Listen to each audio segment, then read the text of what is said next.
कहानी जंगल के मोटे मोटे दोस्त। बारिश की रमझम में जंगल का मौसम बहुत खुशगवार था। बादल जोर जोर से गरज रहे थे और हर तरफ ठंडी हवा चल रही थी। ऐसे में एक मोटा सा भालू, जिसका रंग भूरा और गले में सुर्ख रुमाल था, दरख्त के नीचे खड़ा आसमान को घोर रहा था। हर कड़क पर वो जरा सा कांप जाता, लेकिन फिर खुद को संभाल लेता। इससे तन्हाई अच्छी नहीं लग रही थी, इसलिए उसने सोचा क्यों न किसी दोस्त को बुलाया जाए।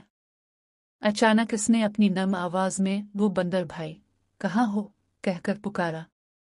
कुछ ही लम्हों बाद एक पतला सा खाकी रंग का बंदर, जो गले में नीला स्कार्फ पहने हुए था, दरख्त से छलांग लगाकर नीचे आया और भालू के साथ खड़ा हो गया। बंदर की शरारती मुस्कुराहट ने भालू को हंसा दिया और दोनों ने मिलकर बारिश में आगे बढ़ने का फैसला किया। जैसे ही वो जंगल की गहराई में गए, उनके साथ एक चालाक सी लोमड़ी भी शामिल हो गई। वो नारंगी रंग की थी, दम की नोक सफेद थी और आंखों पर सुर्ख चश्मे थे। इसके कंधे पर एक छोटा सा थैला भी था, जैसे वो किसी खास मुहिम पर निकली हो। उसने जब सुना कि भालू और बंदर बारिश में मजा लेने निकले हैं, तो वो भी फौरन साथ हो ली। अब तीनों दोस्त हंसते बोलते, कीचड़ से खेलते रास्ते में चल रहे थे।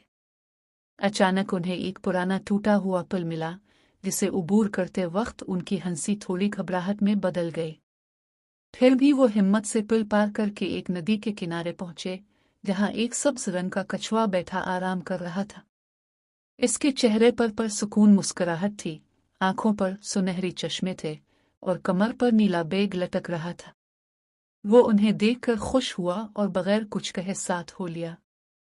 अब चारों दोस्त एक छोटी सी कश्ती में सवार हो गए। कश्ती पानी में हल रही थी और सब एक दूसरे को देखकर मुस्कुरा रहे थे।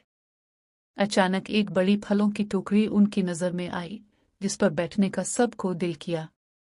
जैसे ही सबने एक साथ बैठने की कोशिश की, वो टोकरी टूट गई और केले, आम, सेब इधर उधर बिखर गए।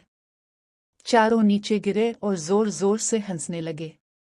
अचानक एक आवाज आई, अरे बच्चों, ये जाल किसने लगाया? चारों ने देखा कि वो बंदर नहीं, बल्कि बंदर के जैसे किसी और बंदर ने एक बड़ा जाल बिछा रखा था, जिसमें वो सब फंस गए।